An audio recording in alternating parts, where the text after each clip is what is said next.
우리나라의 말이 중국말과 달라 한자와는 서로 통하지 아니하므로 이런 까닭에 어리석은 백성들이 말하고 싶은 것이 있어도 그 뜻을 담아서 나타내지 못하는 사람이 많으니라.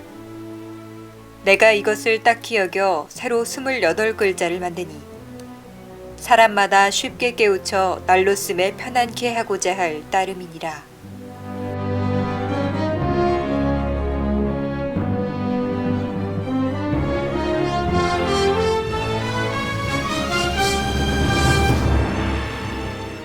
조선 제4대 임금 세종대왕은 백성들이 말은 할 수 있어도 글을 알지 못하는 것을 안타깝게 여겼다. 그리하여 세종대왕은 우리의 고유 문자인 훈민정음을 반포하게 됐다. 훈민정음은 백성을 가르치는 데 사용할 바른 소리라는 뜻을 지니고 있다. 하지만 당시의 양반 사대부들은 한글이라는 문자의 출현을 별로 달갑게 생각하지 않았다. 오랫동안 유지되어 온 중국 중심의 세계관에 젖어 있어 한자에 비해 한글을 낮잡아 보는 태도가 팽배해 있었기 때문이다. 세종대왕은 한글이 점차 보급되면 서민들의 생각과 글을 글로 적을 수 있게 되고 이로 인해 일상생활에서 한글이 활용되게 되어 서민들의 생활 개선과 의식 성장을 가져올 것이라 굳게 믿었다. 한글의 창제 정신은 훈민정음의 세종대왕께서 창제 시에 쓰셨던 어제 서문에 나타나 있는데요. 우리가 보통 자주, 실용, 애민 이렇게 세 가지로 정리를 할 수가 있겠습니다. 네, 자주 정신이라고 하는 거는 우리말이 중국말하고는 다르다. 그래서 우리만의 독자적인 글자가 필요하겠다라고 말씀하신 부분에 자주 정신이 들어있다고 볼 수 있고요.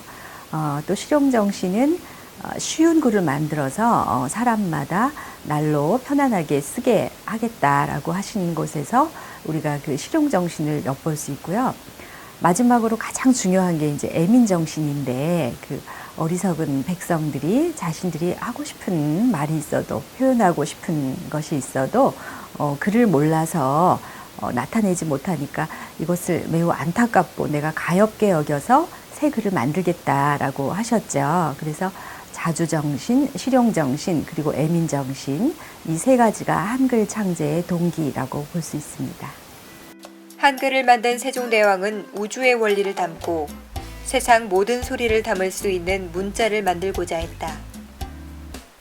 하늘과 땅, 사람의 모습을 담은 한글은 자음과 모음 24자를 조합하여 무려 11,112자의 글자로 탄생했다. 한글의 글자 형태는 발음하는 소리와 일치하는데 예를 들어 미음은 미음, 미음, 미음에서 발음이 뻗어나가 비읍으로 비읍, 비읍, 다시 미음에서 발음이 사방으로 퍼져나가 피읍으로 피읍, 피읍. 이처럼 글자의 형태와 소리나는 구조가 일치하면 기억하기 쉬워져 처음 접하는 외국인도 1시간 정도 가르치면 문자 시스템을 이해할 수 있을 정도로 한글은 배우기 쉽게 만들어졌다. 훈민정음 해례본에서는 슬기로운 자는 아침을 마치기도 전에 깨칠 것이요 어리석은 자는 열흘이면 배울 수 있다라고 전해지고 있다. 한글 사용을 확대하는 데에는 여성들의 역할이 컸다. 양반 사대부 계층에서는 여성도 한문 교육을 받는 일이 많이 있기는 했지만 여성들끼리 또는 여성과 남성이 편지를 주고받을 때에는 주로 한글을 많이 사용했던 기록들이 남아있다. 우리 민족의 글에 한글이라는 이름을 처음으로 붙여서 사용한 사람은 주시경이다.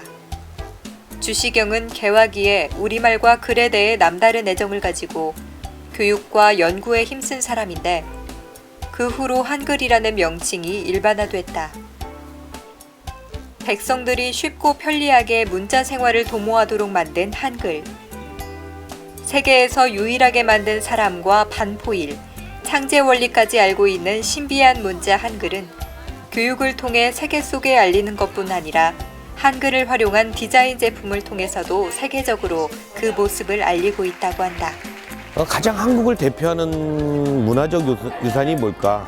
우리 이제 자연 발생적인 그 저희 문화의 대표성을 제가 이제 고민을 해보고 연구를 해본 결과 한글이라는 이 주제가 가장 한국을 대표하는 주제인 것 같아요. 특히 외국인들이 뭐 우리 국내 분들도 좋아하지만 외국인들이 굉장히 좋아하는 것 같아요. 그래서 다른 데 가서는 볼 수 없는 독특한 문양이고 특히 한글이 디자인적인 요소로 완벽하거든요.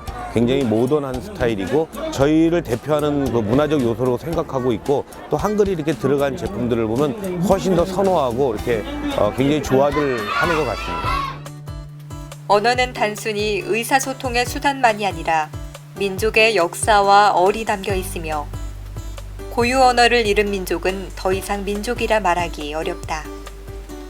일제 치하에서 우리 민족은 우리말을 잃어버릴 위기에 처하기도 했지만 역경을 헤치고 한글을 지켜내 민족의 역사를 이어갈 수 있었다. 앞으로도 한글을 잘 보존하고 발전시켜 나감으로써 우리 민족의 우수성을 세계 속에 널리 알리는 노력이 계속돼야 할 것이다.